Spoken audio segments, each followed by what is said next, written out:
Hello प्यारे बच्चों, Shubham classes पर आप सभी का मैं स्वागत करता हूं। मैं सुधीर सर, आप मुझसे परिचित हैं। क्लास 10th में मैथमेटिक्स में सभी बच्चों का कहना था कि सर जितना भी पढ़ा दिया गया उतना एनफ है। जितना पढ़ा दिया गया अगर उसको आप रिवीजन करा दें तो हमारे लिए बहुत फ़ायदेमंद होगा, क्योंकि उतना देखिए एक बार अगर पढ़ लेने से नहीं होता है। जब तक आप 2 बार 3 बार 4 बार किसी चैप्टर को किसी सवाल को नहीं कर पाते हैं तब तक जो है आपके दिमाग में ना कॉन्सेप्ट क्लियर होगा ना क्वेश्चन क्लियर होंगे। चलिए, तो जो रिवीजन की प्रक्रिया है, आज हम चैप्टर नंबर 1 शुरू नहीं करते हैं। चैप्टर नंबर 2 हट गया है चैप्टर नंबर 3 से। 2 चर वाले रैखिक समीकरण युग में, जिसमें कि बहुत बच्चों को प्रॉब्लम था कि ग्राफ विधि द्वारा रैखिक समीकरण युग्म को कैसे हल किया जाता है, ग्राफ कैसे ड्रॉ किया जाता है, ये सबसे बड़ा इशू था। बहुत बच्चों का कमेंट था 2 चर वाले रैखिक समीकरण युग्म में जब पढ़ा रहे थे हम, ठीक है। तो उसी समय बच्चों का कम से कम हम बता रहे हैं कि हज़ारों बच्चों ने कमेंट किया होगा कि सर इसमें हमें ग्राफ में प्रॉब्लम हो रही है, कैसे ग्राफ ड्रॉ करते हैं। जब 2 इक्वेशन हमको दिया है तो कैसे ग्राफ की सहायता से हम समीकरण को हल करते हैं, और ग्राफ की हेल्प से हम ये भी पता करेंगे कि कब 2 चर वाले रैखिक समीकरण युग्म में, यानी कि 2 समीकरण हमको दिया है, तो कब इन दोनों समीकरण का हल जो है अद्वितीय होगा, कब क्या होगा कोई हल नहीं होगा, और कब हमारा क्या होगा अनंत सॉल्यूशन होगा, इनफाइनाइट सॉल्यूशन होगा। तो ग्राफ से ही हमको पता चल जाता है। तो ये सारी चीज़ें हम डिस्कस करेंगे। तो बहुत इंपॉर्टेंट सेशन होने वाला है आज का। जितने बच्चे लाइव देख रहे हैं वीडियो को लाइक कर दें, और साथ में चैनल पे नए हैं तो चैनल को सब्सक्राइब करके बेल आइकन को दबा लें। साथ में शुभम क्लासेस ऐप भी प्ले स्टोर से डाउनलोड करके ऑलरेडी 50,000 से ज़्यादा बच्चे पढ़ाई कर रहे हैं, और आप भी अगर इसका फ़ायदा उठा रहे हैं तो आप इंस्टॉल करके आप पढ़ाई कर सकते हैं। मात्र 599 रुपये आपकी फ़ीस है, वो बीच बीच में कम बेसी होता रहता है। आइए ग्राफी विधि द्वारा रैखिक समीकरण युग्म को हल करते हैं। चलिए ठीक है, आइए टू द पॉइंट हम सीधे बात करते हैं, क्योंकि रिवीजन हो रहा है। जो बच्चे पहली बार पढ़ रहे हैं वो भी ध्यान से देखें, जो पहले पढ़ चुके हैं वो तो और ध्यान से देखें, क्योंकि रिवीजन बहुत ज़रूरी है। ठीक है, तो एक क्वेश्चन आपके एग्जाम में भी आता है ग्राफ विधि द्वारा। ध्यान देने वाली बात, अच्छी बात है कि एक क्वेश्चन आता है और बोल भी देता है कि ग्राफ से ही आपको हल करना है, तो ग्राफ विधि द्वारा ही हल करेंगे। चलिए, हमारा जो रैखिक समीकरण युग्म दिखने में ऐसा होता है, a1x + b1y + c1 = 0, a2x + b2y + c2 = 0। ये हुआ हमारा 2 चर वाले रैखिक समीकरण युग्म। ठीक है, यहाँ पे a1 b1 c1 कांस्टेंट होता है। अगर हम कहें कि समीकरण 1 और 2 को हल करिए, तो इसका मतलब होता है कि आप x और y का मान निकालिए, ताकि जो दोनों समीकरण को क्या करे, वो संतुष्ट करे। यानी x और y का वह मान जो समीकरण 1 को भी संतुष्ट करे और समीकरण 2 को भी संतुष्ट करे, वही x और y का मान क्या होगा। ठीक है, समीकरण x और y का मान क्या हो जाएगा, उस समीकरण 1 और 2 का हल होगा। ठीक है, x और y का मान ऐसा हो कि 1 को संतुष्ट करे 2 को नहीं, 2 को करे 1 को नहीं, तभी x और y का मान क्या है, ये दोनों समीकरण का हल नहीं कहलाएगा। तो आइए एक एग्जाम्पल द्वारा हम क्लियर करेंगे कि पहला समीकरण हमारा ये दिया हुआ है और दूसरा समीकरण हमारा ये दिया हुआ है।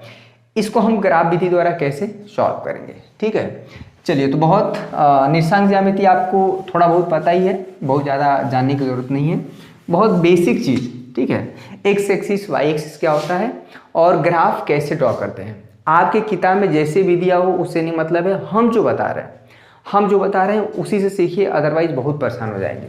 सबसे पहले एक्स एक्सिस वाई एक्सिस आंख बंद करके आप ड्रॉ कर दीजिए। ठीक है, इसमें कोई दिक्कत नहीं है। ये एक्स एक्सिस हो गया, वाई एक्सिस हो गया। यहाँ पे ओरिजिन होता है, ओरिजिन का जो निर्देशांक होता है 0,0 होता है। ठीक है, आप एक यहाँ पे अपने कॉपी पे एक फिक्स डिस्टेंस ले लीजिए 1 यूनिट का। ठीक है, ये आप अपने से ले सकते हैं, आपके हाथ में। ये 4 हो गया, ये 5 हो गया, ठीक है, ये 6, ये हो गया 7, ठीक है, 8 9 10, ये हो गया 1 2 3 4 5। ये आपके अपने हाथ में, इसको आपको करना पड़ेगा अपने से। ठीक है, आप सबको पता है कि नीचे जाते हैं तो -1 -2, ठीक है, -3 -4, यहाँ पे हो गया, ये हो गया -1, ठीक है, -2 -3 -4 -5 -6। अभी आगे हम इधर भी कर लेंगे जैसे ज़रूरत होगी, क्योंकि ये जब हम पॉइंट निकालेंगे तो समझ में आएगा। तो ये समीकरण 1 का हमें ग्राफ ड्रॉ करेंगे, समीकरण नंबर 2 का। तो हम देखेंगे कि कब यूनिक सॉल्यूशन निकलता है, कब सॉल्यूशन नहीं निकलता है। ठीक है, और कब जो है इनफाइनाइट सॉल्यूशन होता है। 3 केस होता है। सबसे पहली बात कि कोई भी अगर 2 समीकरण हमें दे दिया जाए x और y में, तो आप कभी भी कह नहीं सकते कि इसका सॉल्यूशन निकलेगा ही। ऐसा भी नहीं है, कभी निकलता है, कभी नहीं निकलता है, कभी बहुत ज़्यादा निकलता है।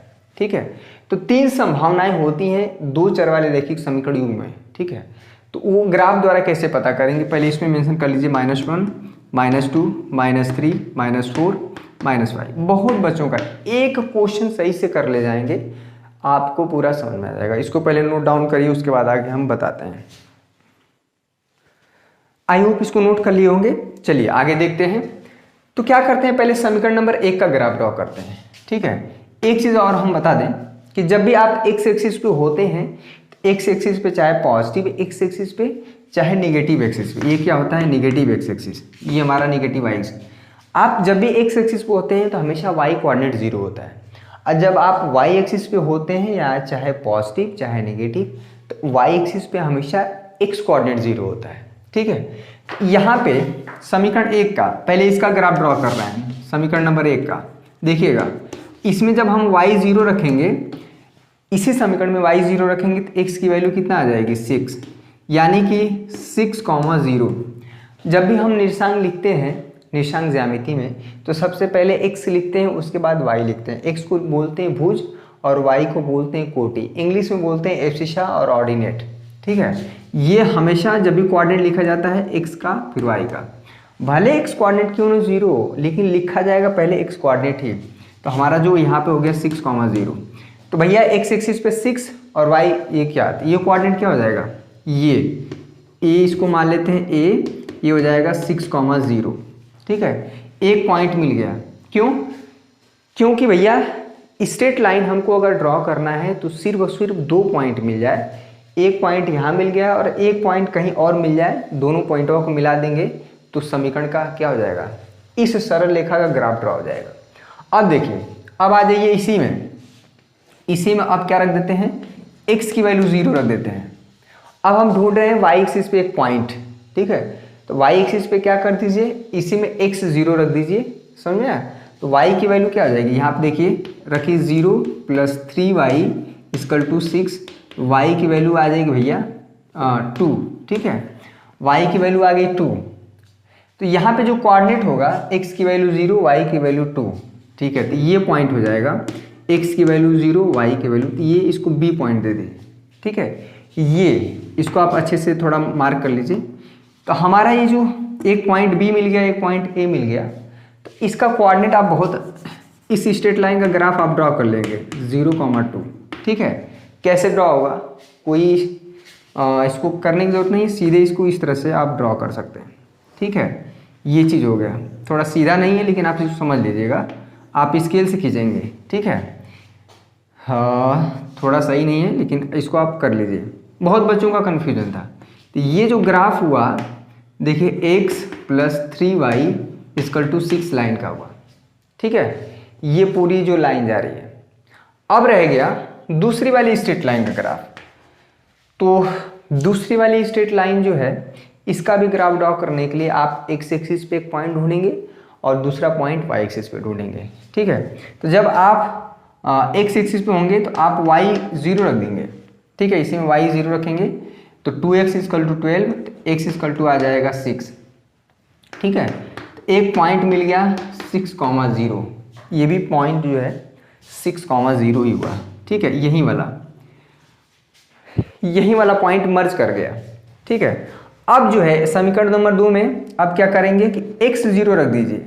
ठीक है, x 0 रखेंगे तो यहाँ पे हो जाएगा -3y = 12, y की वैल्यू आ जाएगी -4। ठीक है, तो एक पॉइंट हो जाएगा 0, -4, 0, -4, x की वैल्यू 0 y की वैल्यू -4, कहाँ पे हो जाएगा ये पॉइंट, तो 0, -4, ये पॉइंट मान लीजिए C है, तो ये पॉइंट इस तरह से जाएगा। ठीक है, ये किसका ग्राफ हुआ, दूसरी वाली स्ट्रेट लाइन का। आसान है, कोई बहुत 2x - 3y = 12, 2x - 3y = 12। तो पहली वाली स्ट्रेट लाइन का ग्राफ ये हुआ, दूसरी वाली स्ट्रेट लाइन का ग्राफ ये हुआ। सबसे जो इम्पोर्टेंट चीज़ ये है, पहले बार जितने बच्चे लाइव देख रहे हैं, अगर आपको ये चीज़ें समझ में आ रही हैं, आपको कन्फ्यूज़न था पहले, अब आपको लग रहा है कि मेरा डाउट क्लियर हो गया। चैप्टर नंबर 3 से हम रिवीजन शुरू किए हैं। एक ख़ास बात और, सारे बच्चे अभी तक सिर्फ रचना छोड़ के, कंस्ट्रक्शन छोड़ के जितना भी चैप्टर हमने पढ़ाया है, आप सभी बच्चे कमेंट करिए जो भी डाउट हो जिस चैप्टर में, ठीक है। हालांकि चैप्टर वाइज हम ये देखना चाह रहे हैं कि किस बच्चे को सबसे ज़्यादा किस चैप्टर में डाउट है। तो सबसे ज़्यादा बच्चों का जिस चैप्टर में डाउट कमेंट रहेगा हम वहीं से शुरू करेंगे, ताकि जो चैप्टर ज़्यादा डाउटफुल है पहले वो क्लियर किया जाए। समझ में आया? तो सारे बच्चे जितने लाइव देख रहे हैं सभी कमेंट करें और हम एक एवरेज देखेंगे। एक तरह से वोटिंग है, पोलिंग है, चुनाव हो रहा है। आप बताइए कि हाँ सर मुझे इस चैप्टर में ज़्यादा प्रॉब्लम है, बाकी चैप्टर हम कर ले जाते हैं एग्जाम्पल देख के, वीडियो देख के, एक्सरसाइज करके, तो लेकिन मुझे इस चैप्टर में ज़्यादा प्रॉब्लम है। अपना नाम, अपने ज़िले का नाम, अपने राज्य का नाम तो आप बताएंगे, तो हम उस पर देखेंगे, सारे बच्चों का कमेंट देखेंगे। देखिए रिवीजन शुरू हो चुका है, ठीक है। अब सबसे बड़ी बात किया कि ये जो ग्राफ ड्रॉ हुआ इससे सॉल्यूशन क्या निकला। ये बार बार सीधे लाइन नहीं दिख रहा है, हमको बहुत अटपटा लग रहा है। तो ये हुआ हमारा ये चीज़, ठीक है। अभी भी सीधा नहीं हुआ, ये सीधा होगा ही नहीं। चलिए छोड़िए। अगर ये दोनों स्ट्रेट लाइन, अब जो हल की बात हो रही है, ठीक है, समीकरण 1 और 2 का कैसे सॉल्यूशन निकाला जाएगा, ये समझ में आया ना पॉइंट? ये चीज़ समझ में आया? जब भी आप एक्स एक्सिस पे पॉइंट ढूंढना है तो वाई कोऑर्डिनेट 0 कर दीजिए। वाई कोऑर्डिनेट 0 रखें तो एक्स की वैल्यू निकल के आएगी 6, ये एक पॉइंट निकल के आएगा 6,0। जब एक्स की वैल्यू 0 रखें तो वाई की वैल्यू निकल के आ गई, तो वाई एक्सिस का पॉइंट हो गया। सारे ग्राफ में यही काम करना है। आपके बुक में जैसे दिया वैसे मत करिएगा, कभी आप परेशान हो जाएंगे, ठीक है। तो इस चीज़ को टेबल द्वारा भी समझ सकते हैं, जो समीकरण नंबर 2 का, इसको टेबल द्वारा भी समझ सकते हैं, बहुत आसान है, ठीक है। ये x है, y है, तो y जब 0 रखेंगे तो x की वैल्यू 6 आई है, ठीक है। जब x 0 रखे हैं तो y वैल्यू आई है -4। ये भी एक डब्बा बना लीजिए और इसका डब्बा बना लीजिए, ठीक है। ये तो बहुत आसान है, ये x ये y, ठीक है। जब आपने y 0 रखा है, देखिए y 0 रखें तो x की वैल्यू आई 6, x 0 रखें तो y की वैल्यू आई 2, ठीक है। तो ये भी आपके बुक में इस तरह से दिया हुआ है, हमने अलग अलग इसको कर लिया है। तो समझ में आ रहा है ना? दोनों लाइन ये L1 है और ये लाइन L2 है। दोनों लाइन जहाँ पे एक जगह कट करती हुई नजर आएंगी, जिस बिंदु पे, जिस पॉइंट पे, वहीं इस समीकरण लाइन 1 और लाइन 2 का क्या होगा, सॉल्यूशन होगा, हल होगा। दोनों लाइन, पहली लाइन और दूसरी लाइन किस पॉइंट पे कट कर रही हैं, कॉमन पॉइंट क्या है, जिसको बोलते हैं प्रच्छेद बिंदु, पॉइंट ऑफ इंटरसेक्शन, या कॉमन पॉइंट भी बोलते हैं इंग्लिश में। तो कौन सा पॉइंट है भैया? ये जो पॉइंट है, पॉइंट ए, कोऑर्डिनेट क्या है 6,0। ये जो पॉइंट है 6,0 ही हमारा क्या हो जाएगा, इस समीकरण 1 और 2 का क्या हो जाएगा, हल हो जाएगा, सॉल्यूशन हो जाएगा। x की वैल्यू 6, ठीक है, x की वैल्यू 6 और y की वैल्यू 0 ही इस समीकरण का क्या हो जाएगा, हल हो जाएगा। आप समीकरण 1 में रख के देख लीजिए, x की वैल्यू 6 रखिए और y की वैल्यू 0, 6 + 0 6 हो जाएगा, इक्वल टू 6। y की वैल्यू 0 रखिए, ठीक है। समीकरण 2 में रखिए, x की वैल्यू 6, 6 × 12, y की वैल्यू 0 रखिए, 12 = 12, यानी कि समीकरण 1 को भी संतुष्ट कर रहा है, समीकरण नंबर 2 को भी। यह x और y का मान ऐसा होना चाहिए कि दोनों ही समीकरण को संतुष्ट करना चाहिए। समझ में आ रहा है? अगर किसी एक समीकरण को संतुष्ट करेगा तो यह जो है सॉल्यूशन जो x y का मान नहीं माना जाएगा। तो इसीलिए कहा जाता है ये कॉमन सॉल्यूशन होता है, दोनों को संतुष्ट करना चाहिए, ठीक है। तो ये हुआ ग्राफी विधि द्वारा रैखिक समीकरण युग्म। युग्म मतलब क्या होता है, जोड़ा, इंग्लिश में बोलते हैं पेयर। एक ही रैखिक समीकरण नहीं होता है, जोड़े में होता है हमेशा, मतलब पेयर में रहता है। रैखिक समीकरण युग्म इसलिए बोला जाता है क्योंकि x और y में पावर 1 होता है। Linear equation in 1 variable, pair of linear equation in 1 variable. समझ में आया? कोई डाउट? कैसी आप सभी की दीपावली बनी? सभी बच्चे कमेंट करके मनाएं। बहुत ही अच्छा त्यौहार होता है दीपावली का, मुझे पर्सनली बहुत अच्छा लगता है जब हम देखते हैं कि सभी के घरों में जब दिया जलता है, हम लोग भी जलाते हैं। कुछ छोड़े, पटाखे तो नहीं जलाया गया इस बार, ठीक है, बहुत लोग जलाए भी, लेकिन हम लोग भी लिटरली नहीं जलाते हैं, अच्छा नहीं लगता है। छुरछुरिये से मेरा काम चलता है, मुझे अभी भी पटाखे से बहुत ज़्यादा डर लगता है। ठीक है, तो सभी बच्चे कमेंट करके बताएं। और सबसे एक अच्छा त्यौहार हमारे यूपी, बिहार, झारखंड इधर के राज्यों में जो छठ पूजा का बहुत ही सुंदर पर्व, बहुत ही आध्यात्मिक पर्व और बहुत ही अच्छा माहौल होता है, जिसके घर में भी छठ पूजा होता है, गीत है, खाना पीना, मतलब डेली पूजा पाठ, तो बहुत ही स्वच्छ वातावरण होता है घरों में, और ऐसा होना चाहिए। ठीक है, त्यौहार सिर्फ इस मायने में नहीं होता है कि आप किसी भगवान को श्रद्धा के साथ याद कर रहे हैं या उन्हें समर्पित कर रहे हैं, फल भोजन ये सब तो भगवान लेते नहीं हैं, लेकिन उसके बहाने जो घर में एक एटमॉस्फेयर क्रिएट होता है, लोगों के बीच में सामंजस्य बनता है, तालमेल बनता है। आप देखते होंगे कि आपके घर में जब कोई भी त्यौहार होता है तो आपसे जो आदमी नाराज़ भी है, गुस्सा भी है, वो भी आपसे उस दिन प्यार से बात करता है, कहता है, उनके दिमाग में रहता है कि चलिए भाई त्यौहार की बात है, घर की बात है, भगवान की बात है, तो इन सब चीज़ों में नाराज़ नहीं होता है। तो इससे क्या होता है कि परिवार में एक तालमेल बना रहता है। त्यौहार इसलिए भी इम्पोर्टेंट होता है। ठीक है, तो आइए एक आध क्वेश्चन और हम करते हैं, तब आपको और डाउट क्लियर होगा। ठीक है, एक छोटा सा नोट पॉइंट है, जितने बच्चे अभी देख रहे हैं अभी समझ लें कि जब भी दो चर वाले रैखिक समीकरण युग्म, यानी कि हमारा जो इसी तरह से होता है, हमारे जो दो समीकरण हमारा दिया हुआ है, तो हम इसका ग्राफ ड्रॉ करते हैं तो 3 केस बन सकता है, 3 के अलावा कोई भी नहीं। क्या हो सकता है? हो सकता है कि मान लीजिए पहली वाली स्ट्रेट लाइन ये है और दूसरी वाली स्ट्रेट लाइन ये है। ठीक है, ये लाइन L1 है और ये लाइन L2 है। ये हो सकता है कि दोनों स्ट्रेट लाइन कहीं पे एक जगह कट करें, मान लीजिए पॉइंट P पे। ठीक है, ये पॉइंट है x डैश और y डैश।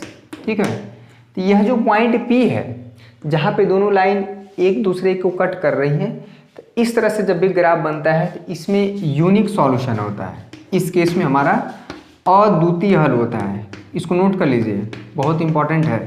अद्वितीय हल इंग्लिश में बोलते हैं यूनिक सॉल्यूशन। ठीक है, इस केस में यूनिक सॉल्यूशन होता है। ठीक है, समझ में आ गया? जब भी आप दोनों स्ट्रेट लाइन का ग्राफ ड्रॉ कर रहे हैं, मान लीजिए L1 पहले वाले का और दूसरे वाले का भी ग्राफ इस तरह से हो गया, ये मान लीजिए L2, दोनों लाइन यानी पहले वाली स्ट्रेट लाइन का ग्राफ आपने A1x, ये अभी एग्जाम्पल की बात अब जब लेंगे तब समझ आएगा। दूसरी वाला है A2x plus B2y plus C2 equal to 0। जब आप इन दोनों का ग्राफ ड्रॉ किए, जब दोनों स्ट्रेट लाइन पैरेलल होती हैं तो इस केस में नो सॉल्यूशन। ठीक है, नो सॉल्यूशन निकल के आता है। ठीक है, इसको नोट करिए, कोई हल नहीं, कोई हल नहीं, इसको नोट करिए, आप नीचे लिख लीजिएगा, कोई हल नहीं। ठीक है, ये पहला केस हो गया। दूसरा केस हो गया। तीसरा केस क्या होता है, कभी कभी ऐसा होता है कि दोनों ही स्ट्रेट लाइन जब हम दोनों का ग्राफ ड्रॉ करते हैं तो पहली वाली स्ट्रेट लाइन मान लीजिए L1 है, ठीक है ना, तो दूसरी वाली भी इसी पे हो जाती है, दूसरी वाली भी लाइन इसी पे हो जाती है L2, यानी कि पहली वाली लाइन और दूसरी वाली लाइन एक दूसरे पे मर्ज हो जाए, जिसको ठीक है, पहली वाली स्ट्रेट लाइन दूसरी वाली स्ट्रेट लाइन पर ही ग्राफ जो दोनों का एक ही हो, उस केस में हमारा होता है, इस केस में हमारा होता है अनंत हल। क्या होता है? अनंत हल, इनफाइनाइट सॉल्यूशन। ठीक है, केस नंबर 3 ये हो गया हमारा सेकेंड। ठीक है, और ये हो गया हमारा फर्स्ट। अद्वितीय हल जब हमारा ग्राफ जो है दोनों स्ट्रेट लाइन का ग्राफ ड्रॉ करने पे इंटरसेक्ट करे एक जगह, तो क्या होता है अद्वितीय हल? जब दोनों स्ट्रेट लाइन का ग्राफ यानी कि पैरेलल हो, यानी कि पहली वाली line L1 line parallel to L2, no solution निकलता है। यानी कि देखिए इन दो केस में जब हमारा यूनिक सॉल्यूशन निकलता है और हमारा जो अनंत सॉल्यूशन होता है, अनंत इनफाइनाइट सॉल्यूशन, इस केस में बोलते हैं consistent pair of linear equation जो है कंसिस्टेंट है, संगत बोलते हैं इंग्लिश में, और इनकंसिस्टेंट बोलते हैं इस केस में असंगत। ठीक है, यानी कि पेयर ऑफ लीनियर इक्वेशन जो है कंसिस्टेंट है इन दोनों केसों में, जब यूनिक सॉल्यूशन निकलता हो या अनंत सॉल्यूशन, और इस केस में असंगत होता है, इनकंसिस्टेंट कहते हैं इंग्लिश में। समझ में आए? तो ये हुआ बेसिक चीज़। तो जब भी ग्राफ ड्रॉ करें तो यही 3 केस बनेगा। एक एग्जाम्पल से हम आपको करते हैं और तो आपको समझ में आ जाएगा। ठीक है। चलिए आज का दूसरा क्वेश्चन है। दूसरे क्वेश्चन से क्लियर हो जाएगा, समझ में आएगा कि नहीं, कोई दिक्कत? बहुत देखिए रिवीजन करने में बहुत मदद, अगर ये चीज़ आप दूसरी बार पढ़ रहे हैं एक बार और पढ़ा देंगे तो एकदम क्लियर हो जाएगा, कभी कन्फ्यूजन होगा ही नहीं। चलिए समीकरण 1 और 2 का हमें सॉल्यूशन बताना है ग्राफी विधि द्वारा, यानी कि ग्राफ ड्रॉ करके। हालांकि इसको सॉल्यूशन करने का तरीका कई है, एक होता है cross multiplication method, substitution method, और क्या होता है भैया एलिमिनेशन मेथड। ठीक है, 3 तरीका आपके पास है, लेकिन चौथा तरीका हमारा ग्राफ है। एग्जाम में बोल दिया अगर आपसे करना है तो बाकी तीनों से करके आएंगे तो 0 नंबर मिल जाएगा, तो खास बात ये है। ठीक है, तो सबसे पहले समीकरण नंबर 1 का हम ग्राफ ड्रॉ करेंगे, तो हम क्या करेंगे, ये ड्रॉ कर लीजिए एक्स एक्सिस, ये ड्रॉ कर लीजिए वाई एक्सिस।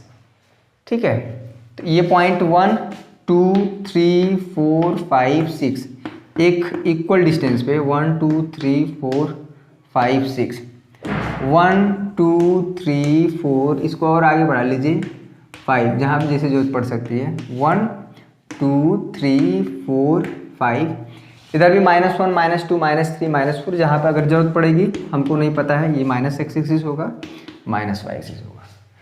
चलिए समीकरण नंबर 1 का, यानी कि इसको हम केस 1 कर ले रहे हैं। ठीक है, एक डब्बा बना लीजिए। ठीक है, तो ये एक्स वाई, पहले हम समीकरण नंबर 1 का ग्राफ ड्रॉ कर रहे हैं, ये चीज़। ठीक है, इसमें आप y0 रखिए, जैसे आप y0 रखेंगे x + 0 = 4, तो x की वैल्यू आ जाएगी 4, तो ये पॉइंट हो जाएगा 4,0। 4,0 कहाँ होगा भैया, x एक्सिस पे, ये वाला पॉइंट। ठीक है, ये हमारा हो गया 4,0, इसको नाम दे दीजिए ये, इसको थोड़ा गोला कर दिए, कोई दिक्कत? चलिए अब क्या करेंगे, समीकरण नंबर 1 में x0 रखेंगे, जैसे x0 करेंगे y की वैल्यू कितना आ जाएगी 2, 2y = 4, तो y = कितना आ जाएगा 2, तो ये जो पॉइंट हो जाएगा 0,2। भले x की वैल्यू 0 है तो क्या है, लेकिन पहले लिखाता है x का कोऑर्डिनेट ही। ठीक है, तो 0,2 समझ में आ गया, तो ये हो गया 0,2 भैया, और इसको थोड़ा सा गोलिया दीजिए और बड़ा कर दीजिए, b नाम दे दीजिए। इसका ग्राफ आप समझ में आ गया, तो पहली वाली स्ट्रेट लाइन का ग्राफ हमारा ये हुआ। ठीक है, चलिए ये हुआ पहली वाली स्ट्रेट लाइन का ग्राफ, इसको हम L1 नाम दे रहे हैं। ठीक है, यहाँ से भी ये B पॉइंट से और ये पॉइंट से होती हुई जा रही लाइन, समझ में आया? दूसरी वाली स्ट्रेट लाइन का ग्राफ हमें ड्रॉ करना है। ठीक है, केस नंबर 2, फिर डब्बा बना लीजिए। ठीक है, कोई दिक्कत? इसमें तो बहुत आसान है, x और y। पहले y0 रखिए, y0 रखेंगे 2x = 12 आ जाएगा, x की वैल्यू 6, नहीं y0 x की वैल्यू 6। इस बार इसमें x0 रखेंगे समीकरण नंबर 2 में, ये 0 रखेंगे तो 4y, तो y की वैल्यू हो जाएगी 3। 2 पॉइंट मिल गया, 6,0 और ये 0,3। 6,0 कहाँ होगा भैया, यहाँ होगा 6,0, इसको नाम दे दीजिए c। ठीक है, और क्या है 0,3, एक पॉइंट यहाँ पे 0,3। अगर इन दोनों पॉइंट को हम मिला दें यहाँ पे इस तरह से, ठीक है, थोड़ा सा ये स्पेस रहना चाहिए। ठीक है, ये गड़बड़ हो जा रहा है खींचने में, क्लियर है? तो ये दूसरी वाली लाइन हो गई L2। अगर ध्यान से देखें, आप ध्यान से देखें तो दोनों लाइन पैरेलल है। ठीक है, ये दोनों ही लाइन यहाँ पे पैरेलल हैं, L1 is parallel to L2। यहाँ पे इस केस में जो लाइन पहली वाली लाइन है दूसरी वाली लाइन को कट नहीं कर रही है, ना ही इस पर एक तरह से कह सकते हैं कि ना ये लाइन इस पे पड़ रही है, पूरी की पूरी तरह इसी पे हो जाए, सेम लाइन हो जाए, तभी उस केस में हमारा इनफाइनाइट सॉल्यूशन मिलेगा, जबकि यहाँ पे ऐसा नहीं है। तो इस केस में क्या हो जाएगा, कोई हल नहीं, नो सॉल्यूशन, कोई हल नहीं। आपके घर शादी पड़ी है, फिर भी थोड़ा थोड़ा समय निकाल के पढ़िए, ज़्यादा नहीं तो थोड़ा ही पढ़िए। पहली बार सबसे जो इम्पोर्टेंट चीज़ है ये चीज़, केस नंबर 1 और केस नंबर 2, आप x एक्सिस पे पॉइंट ढूंढेंगे, y एक्सिस पे पॉइंट ढूंढेंगे, 2 पॉइंट मिल जाएगा, दोनों पॉइंट को मिला देंगे, स्ट्रेट लाइन का ग्राफ हो जाएगा। ये चीज़ मेन है।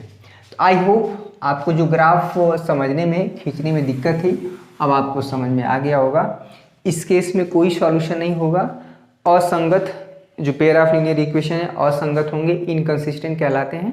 जब कोई सॉल्यूशन है ही नहीं तो एक्स वाई का कोई मान निकलेगा ही नहीं जो कि समीकरण 1 और 2 को संतुष्ट करेगा। समझ में आया? तो ये रहा रिवीजन। और भी चीज़ें आप प्लीज़ सभी बच्चे कमेंट करके बताएं, तब हमको समझ में आएगा कि सारे बच्चों को किस में ज़्यादा प्रॉब्लम है, मतलब वही चैप्टर शुरू कर देंगे। अदरवाइज हम अपने हिसाब से चैप्टर नंबर 3 शुरू किए हुए हैं, pair of linear equation graph से। उसके बाद जो है 3 मेथड होता है रैखिक समीकरणों को हल करने का, वो हम कल शुरू करेंगे। अदरवाइज आपका कमेंट ज़्यादातर जिस पे रहेगा उस पर हम विचार करेंगे। आई होप आपको ये सेशन पसंद आया होगा। दीपावली के बाद से पहला लेक्चर सेशन है, आपको ज़रूर पसंद आया होगा। अगर वीडियो पसंद आया बच्चों तो सभी बच्चे लाइक कर दें। जितने बच्चे हमारे देख रहे हैं मुझे पसंद करते हैं, हम सारे बच्चों का कमेंट देखते हैं, ठीक है। तो आई होप आपको सेशन पसंद आया होगा। तो पसंद आया तो लाइक कर दिए होंगे, जो लाइक करने के बारे में सोच रहे हैं कर दें, इसमें कोई सोचने वाली बात नहीं है, कोई बहुत बुरा चीज़ नहीं बताया है, ठीक है। तो कल मिलते हैं एक ज़बरदस्त वीडियो के साथ। आप सभी बच्चों का कमेंट का हम वेट करेंगे, आप जितना बेहतर कमेंट करेंगे उतना हम काम करेंगे। अदरवाइज हम तो चैप्टर नंबर 3 शुरू कर दिए, ठीक है। तो कल मिलते हैं शानदार वीडियो के साथ, तब तक के लिए आप सभी का बहुत बहुत शुक्रिया। जय हिंद, जय भारत।